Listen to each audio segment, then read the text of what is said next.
शाही संवाद साधतील शालेय शिक्षण मंत्र्यांशी माझा सहकारी ऋषी देसाई.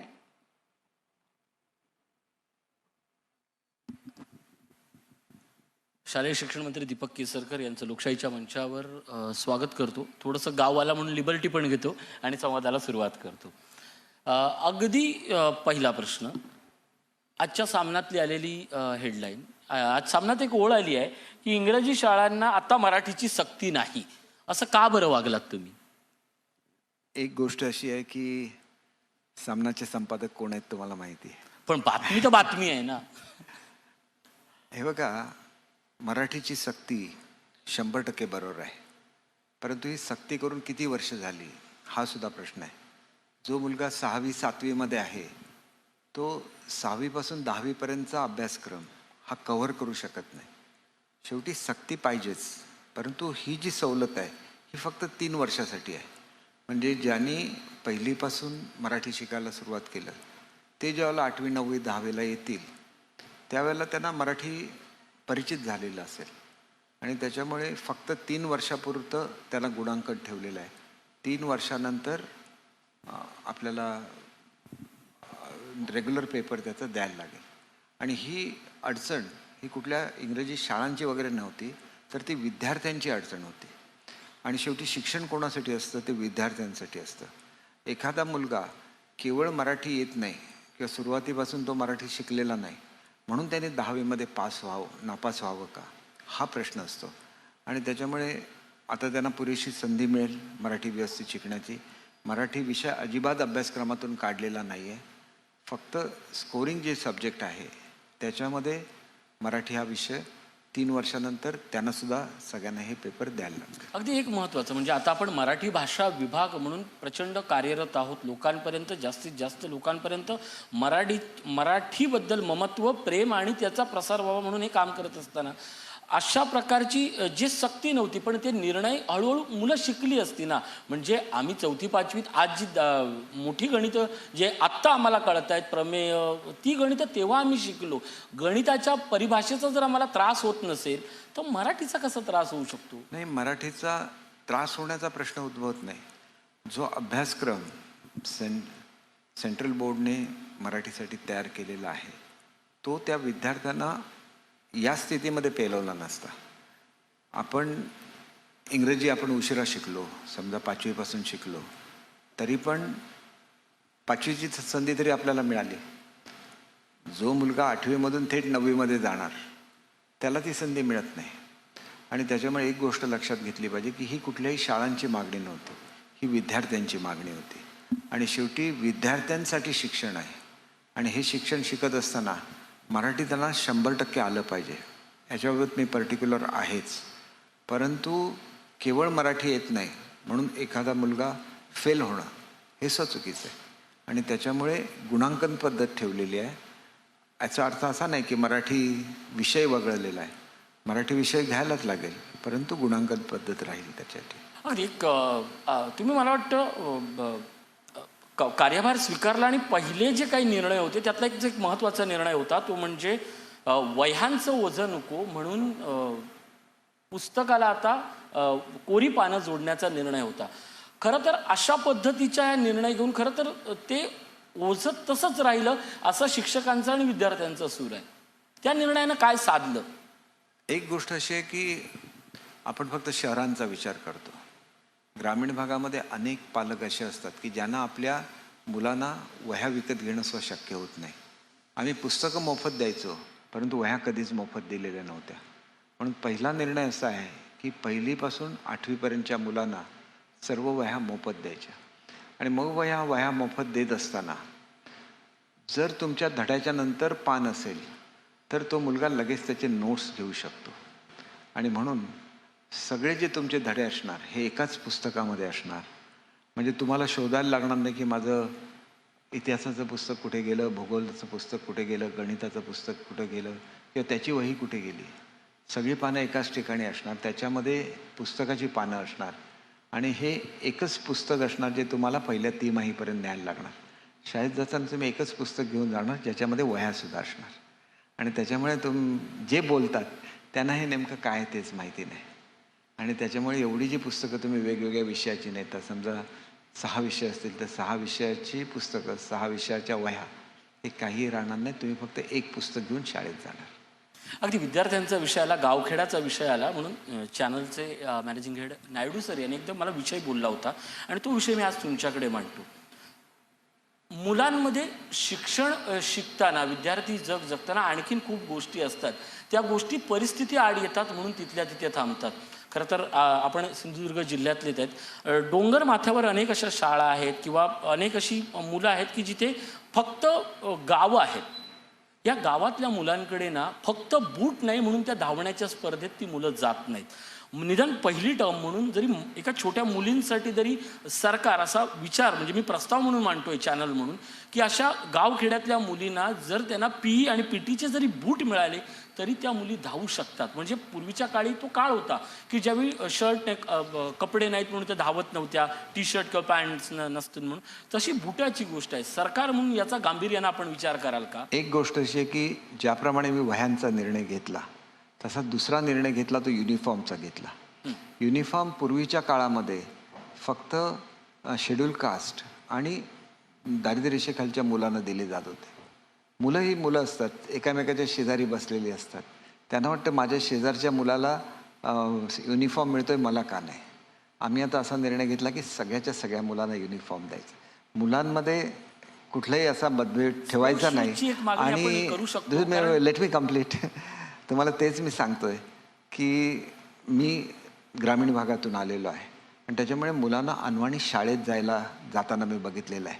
त्याच्यामुळे दुसरा निर्णय तो युनिफॉर्म बरोबर मी घेतला, तो म्हणजे प्रत्येक मुलाला शूची पेअर आणि 2 सॉक्स देण्याचा. आणि या वर्षापासून त्याची अंमलबजावणी होईल. मला वाटतं लोकशाही मराठीच्या प्रेक्षकांनाही मी मोठी गोष्ट सांगतो की या मागणीला शिक्षण मंत्र्यांनी समर्थन दिलंय की आता प्रत्येक मुलीच्या पायात स्पोर्ट्स शूज दिसेल. एखादी नाही तर प्रत्येक गावातनं अनेक पीटी उषा येतील, अनेक स्पोर्ट्स ॲक्टिव्हिटीज करणाऱ्या मुली मिळतील. खऱ्या अर्थानं या कार्यक्रमाचं हे मोठं यश आणि याचा मला वैयक्तिक अभिमान आहे. आता थोडंसं अभिमानाचं सोडून आणखीन एक तुमची 2 दिवसापूर्वीची हेडलाईन सिंधुदुर्गातच केली होती, अगोदर काही दिवसापूर्वी ती मुंबईत केली होती. 30,000 नवीन शिक्षक पदं घेत आहेत.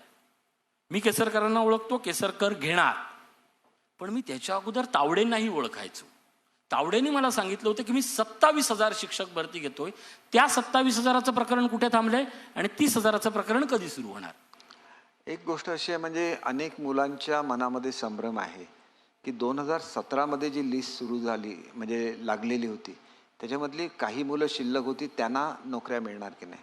हल्लीच मी निर्णय घेतलेला आहे, त्यावेळेला ती मुलं क्वालिफाय झाली असतील आणि ती जर एज बार होणार असतील तर त्यांना न्याय मिळालाच पाहिजे. म्हणजे अशी सुद्धा जी मुलं जी त्या लिस्टपैकी होती त्यांनासुद्धा आपण नोकऱ्या देतोय.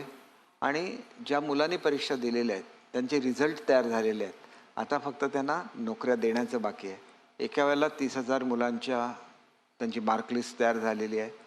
त्यांचं जे काय रिझर्वेशन, म्हणजे ती घोषणा नाही तर त्याची अंमलबजावणी होणार, 100% होणार, झालेलं आहे. आणि हे ज्यावेळेला आर्थिक वर्ष सुरू होणार त्यावेळेला ते सर्व लोक आपापल्या त्या ठिकाणी शाळेमध्ये रुजू झालेले असणार. अर्थात हा प्रश्न थोडासा क्लिष्ट आहे, पण शिक्षण मंत्री म्हणून आता काहीच क्लिष्ट नसेल. ती एक भाषा असते, बिंदू नियमावली, रोस्टरची जी भाषा असते, त्यात महाराष्ट्राचा जर विचार केला तर अनेक तरुणांचा जो मुद्दा आहे की ओपन आणि खुल्या वर्गात बिंदू नियमावली आणि रोस्टर घोटाळ्यामुळे फार मोठ्या नुकसान होतंय मुलांचं आणि त्याच्यात काहीतरी जो गैरव्यवहार झालाय तर त्याच्यावर लक्ष ठेवून त्या मुलांना दिलासा मिळेल का? नाही, कसं असतं की बिंदू नामावली आहे ही याचं पालन व्हायलाच लागतं, कारण तो सुप्रीम कोर्टाचा निर्णय आहे. अगदी त्याच्यामध्ये घोटाळा होण्याची काय शक्यता नसते. त्याचा जो परंतु कोटा आहे ना, तो काही मुलांच्या मनामध्ये असं होतं की EWSचं आरक्षण आणि ओपन ज्या जागा आहेत त्या तेवढ्याच राहतील की नाही. तर मी त्यांना 100% सांगू इच्छितो की हे मी क्लिअर कट इन्स्ट्रक्शन्स दिलेले आहेत. रिझर्वेशन ज्याप्रमाणे घटनेने दिलेलं आहे त्याचप्रमाणे ते राहील. EWSच्या सुद्धा 10% जागा राहतील, खुल्या जागा जेवढ्या आहेत तेवढ्याच राहतील आणि त्याच्यामुळे कोणीही याबद्दल मनामध्ये शंका बाळगण्याचं कुठलंही कारण नाही. नक्कीच. आता थोडासा राजकीय पण शैक्षणिक आणि तुमच्या मंत्रिमंडळाचा प्रश्न. या मागच्या सरकारच्या विरोधातल्या धोरणांमध्ये खूप सारी गडबडी होती, त्याच्या विरुद्ध एक आवाज, त्याच्या विरुद्ध बंड म्हणून अर्थात तुम्ही एकनाथ शिंदे यांच्या सोबत झाला. मागच्या सरकारमधला एक निर्णय असा होता की जो शिक्षकांसाठी फार त्रासदायक ठरला. उद्धव ठाकरे सरकारनं असा निर्णय घेतला होता की कला आणि क्रीडा शिक्षकांची भरती करायची नाही. हा निर्णय तुम्ही तसाच कायम ठेवताय की हा निर्णय बाजूला करताय? एक गोष्ट अशी आहे की आपण कला किंवा क्रीडा शिक्षक देतो त्यावेळेला त्याच्यामध्ये मिनिमम विद्यार्थी असायला लागतात आणि तेवढी मिनिमम विद्यार्थ्यांची संख्या नसली तर त्या ठिकाणी कला आणि क्रीडा शिक्षक मिळू शकत नाही. याची मला जाणीव असल्यामुळे मी आता एक नवीन पद्धत आणण्यात सांगितली आहे शिक्षणामध्ये की साधारण 7 दिवस आपण असतात आठवड्याचे, त्यापैकी एक शनिवार असतो ज्या दिवशी अर्धा दिवस शाळा असते, उरलेले 5 दिवस पूर्ण वेळ शाळा असते. तर 5 शाळांमागे एक शिक्षक नेमा जो आळीपाळीने त्या शाळेमध्ये जाऊन मुलांना PT शिकवेल वगैरे, हे मी सगळे इन्स्ट्रक्शन्स दिलेले आहेत जेणेकरून मुलांना स्पोर्ट्स शिकवलंच पाहिजे, मुलांना PT आलं पाहिजे, मुलांना स्पोर्ट्स आलं पाहिजे. त्याच्यापासून ते वंचित राहता कामा नये आणि केवळ लोकसंख्या हा त्याच्यासाठी नॉर्म असता कामा नये आणि त्याच्यामुळे ही काळजी निश्चितपणे घेतली जाते आणि पुढे सुद्धा घेतली जाणार. म्हणजे मी असं मान्य करू की मागच्या सरकारचा निर्णय हे सरकार बाजूला सारणार, भरती होणार क्रीडा शिक्षक कला शिक्षक याच्यामध्ये मागच्या सरकारचे निर्णय बदलणं ही माझी कधीही प्रवृत्ती राहिलेली नाही, पुढे सरणार नाही. मला आपल्याला विशेष म्हणजे तुम्ही सुरुवात केली मराठी भाषेपासून, बरोबर आहे का?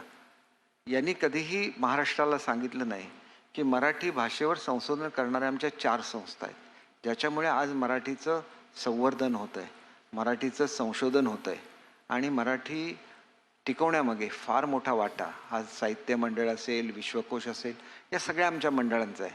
विश्वकोश मंडळ आमचं असं मंडळ आहे की त्याला 3 कोटी लोक भेट देत असतात साईटवर. ह्या सगळी जी आहे 4ही मंडळं, ही मंडळं मुंबईच्या बाहेर देण्याचा निर्णय झाला होता, नवी मुंबईला. शेवटी मराठी भाषा ही या मंडळाशिवाय मराठी भाषेचा विचारच केला जाऊ शकत नाही. म्हणजे आज जे अफवा येत आहेत की मराठी भाषा भवन आणि हे सगळं हलवलं जातं, ही अफवा आहे.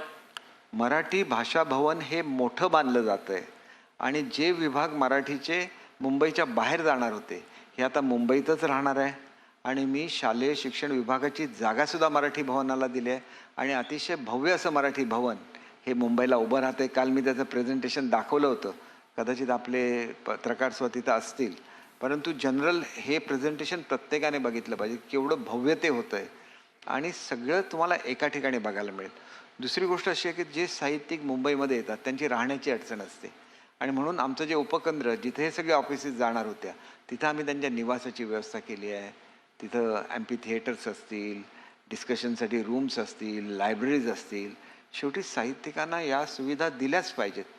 मग त्यात देण्यासाठी तुमची जी भूमिका पाहिजे, सरकारची भूमिका ही जसे एखादी समई पेटत असेल आणि वारा आला तर आपण दोन्ही हात त्याच्या भोवती धरतो, ती भूमिका सरकारची पाहिजे. आणि म्हणून बघा विश्वकोशाचं इमारत ही एवढी वर्ष झाली, विश्वकोश लक्ष्मण शास्त्रींनी ते स्थापन केलेला विश्वकोश आहे, अजूनही भाड्याच्या इमारतीमध्ये होता. यावर्षी आम्ही 65 कोटीची भव्य बिल्डिंग बांधतोय जिथं विश्वकोशाचा अभ्यास करणाऱ्या जाणाऱ्या विद्यार्थ्यांसाठी डॉर्मेटरीज आहेत, साहित्यिकांसाठी गेस्ट हाऊसेस आहेत, लायब्ररीज आहेत. हे सगळं उभं राहतं आहे. शेवटी मराठी हे महाराष्ट्राचं वैभव आहे आणि ते वैभव टिकलं पाहिजे तर शासन म्हणून जी भूमिका घ्यायची ती घ्यायलाच लागते. आणि म्हणून लहान लहान गोष्टीवर टीका करणं की मराठी भाषा कंपल्सरी झाल्या असताना गुणांकनामध्ये मराठी का घेतलं तर ते विद्यार्थ्यांसाठी घेतलं, पण हे जे सगळं काय मराठीसाठी केलं, मराठी विश्व संमेलन केलं, ते तुम्हाला दिसलं नाही. सगळे जगातले लोक महाराष्ट्राशी जोडले गेले, बृहन महाराष्ट्रातली सगळी लोक महाराष्ट्राशी जोडली गेले. हे सुद्धा एक नव्याने घडतंय महाराष्ट्रामध्ये. मराठी लोक एकत्र येत आहेत आणि मराठी लोकांमधला उद्योगामध्ये असलेला त्यांचा वाटा आणि तो महाराष्ट्राला सुद्धा त्याचा फायदा झाला पाहिजे, ही भूमिका सुद्धा पहिल्यांदाच मराठी लोकांच्या मध्ये जागृत होते. आणि त्याच्यामुळे आता जे कॅलिफोर्नियाला संमेलन होणार आहे त्याच्याचबरोबर इन्व्हेस्टमेंट समिट सुद्धा होणार आहे. आमचं सुद्धा मराठी संमेलन झालं, त्याच्याबरोबर सुद्धा इन्व्हेस्टमेंट मीट झाली आणि त्याच्यापैकी अनेक लोक आता महाराष्ट्रामध्ये गुंतवणूक करतायत. हे जे महाराष्ट्राबद्दलचं प्रेम मराठी लोकांच्या मध्ये आहे त्याचा सुद्धा फायदा महाराष्ट्राच्या भूमीला झालाच पाहिजे. अगदी. आता शेवटचे फक्त 2 प्रश्न. एक तुमच्या शिक्षण विभागाचा प्रश्न, जो तुम्ही कला आणि स्पोर्ट्सच्या शिक्षकांचा म्हणाला, तसंच ग्रंथपालांचं देखील आहे. 1276 ग्रंथपालांना आपण पूर्ण वेळ करताय, पण त्याने एका शाळेच्या ऐवजी 4-4 शाळांमध्ये त्याने जर ते काम केलं तर त्याला पगार मिळेल आणि त्याची ती सेवा नव्यानं ग्राह्य धरली जाईल. याबद्दल अनेक वर्षाची ही मागणी आहे ग्रंथपालांची. पूर्ण करणारं पहिलं आमचंच सरकार आहे. बघा, आपल्याला सांगायचं आहे की शिक्षणाची व्यवस्था, मी शिक्षण मंत्री बनण्यापूर्वी महाराष्ट्रामध्ये काय होती, अनेक अघोषित शाळा होत्या. अनेक शाळांना पार्शल अनुदान मिळत होतं आणि ते सुद्धा दिलं जात नव्हतं वर्षानुवर्ष. ह्या सगळ्या जवळजवळ 61,000 शिक्षकांना मी एका वेळेला न्याय दिला. का न्याय दिला? तर शेवटी शिक्षण हे विद्यार्थ्यांसाठी आहे आणि क्वालिटी एज्युकेशन द्यायचं असेल तर शिक्षकांचे प्रश्न सोडवायलाच लागतील. अगदी. ही माझी भूमिका राहिलेली आणि तशी ती राहणार. अगदी. आणि त्याच्यामुळे ग्रंथपालांसुद्धा आम्ही कायम केलेलं आहे. त्यांची अनेक वर्षाची मागणी होती आणि एक छोट्या मोठ्या मागण्या आहेत, लवकर त्यासुद्धा पूर्ण होतील आणि मग पूर्ण कॉन्सन्ट्रेशन हे फक्त आता विद्यार्थ्यांवर. शेवटचा राजकीय प्रश्न, तुम्ही मुंबईत असता, मंत्रिपदाची जबाबदारी घेतल्यानंतर बहुतांश महाराष्ट्रात असता, पण तुमच्या पाठीमागे सावंतवाडीत काय चाललंय हे कदाचित तुम्हाला माहीत नसेल, म्हणून भाजप तुमच्या विरोधात एकवटली आहे. पुढचा आमदार आमचा असेल.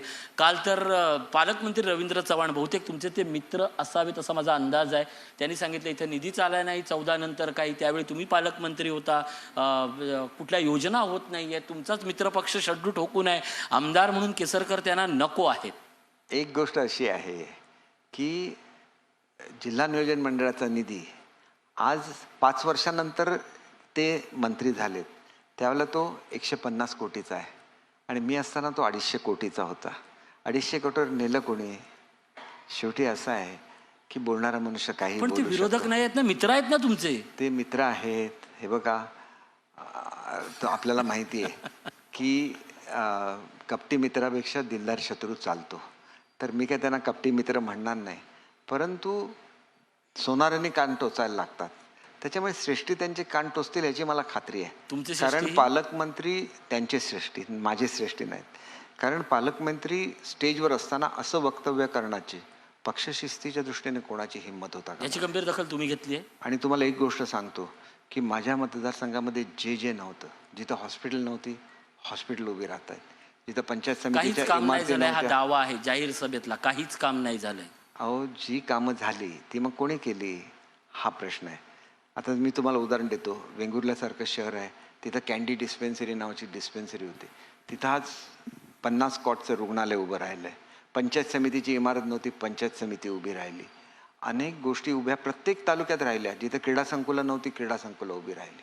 शेवटी हे करायला खूप कष्ट घ्यायला लागतात. ज्या ज्या गोष्टी नव्हत्या त्या प्रत्येक गोष्टी सिंधुदुर्ग जिल्ह्याला मिळाल्या. तुम्ही सिंधुदुर्ग जिल्ह्याच्या हेडक्वार्टरला चला, ते जर पूर्वी आले असते तर तिथं खड्डे पडलेले रस्ते होते. 25व्या वर्षी 25 कोटी रुपये त्याला देण्यात आले आणि सिंधुदुर्ग जिल्ह्याला हायेस्ट निधी मिळालेला आहे. काही गोष्टी असतात ह्या तांत्रिक कारणामुळे होऊ शकत नाहीत. तर एक गोष्ट झालेली नसेल तर तेवढीच धरून बसायची असं नसतं. अगदी. आणि बीजेपीवर मी कधीही टीका केलेली नाही, पुढे सुद्धा करणार नाही. परंतु असं आहे की जे लोक आपले मर्यादा सोडतात त्यांच्यासाठी काय करायचं. माझं कॉन्ट्रीब्युशन जसं माझ्या पक्षासाठी आहे तसं या सरकारसाठी सुद्धा आहे. एक प्रवक्ता म्हणून ते आहे, एक आमदार म्हणून आहे. ही सत्ता महाराष्ट्रातली बदलण्यामध्ये आमचा सगळ्यांचा वाटा आहे. त्याच्यामुळे आज जे स्टेजवर ते अभिमानाने बसू शकतात ते शिंदेसाहेबांच्यामुळे आणि आमच्यामुळे सुद्धा आहे. याचा जर विसर पडायला लागला तर हा विसर त्यांना पडलेला आहे, श्रेष्ठींना तो कधीही पडलेला नाही आहे. त्याच्यामुळे पक्षश्रेष्ठी ज्यावेळेला मुंबईला येतात त्यावेळेला जेवढ्या प्रेमाने ते बीजेपीच्या मंत्र्यांना वागवतात तेवढ्याच प्रेमाने आम्हाला सुद्धा वागवतात. अगदी. हा मनाचा मोठेपणा त्यांनी सुद्धा शिकावं एवढीच अपेक्षा आहे. नक्कीच केसरकर बोलण्यात सिंधुदुर्गाचे असल्यामुळे नक्कीच बसणार नाही, पण हा मित्रत्वाचा संदेश मित्रत म्हणून ते स्वीकारतील एवढ्या अपेक्षा. खूप छान संवाद दिलात आणि सगळ्यात Thank you. महत्त्वाचं आणि- म्हणजे शिक्षकांच्या प्रश्नावर प्रामाणिक उत्तरं दिली, त्याबद्दल खूप खूप आभार. आणि लोकशाही चॅनलचं सुद्धा मनापासून अभिनंदन. महाराष्ट्राचे अनेक प्रश्न सातत्याने लोकशाही चॅनल मांडत असतानाच ज्या प्रकारे प्रगती गेल्या वर्षभरामध्ये लोकशाही चॅनलने केलेली आहे त्याच्याबद्दल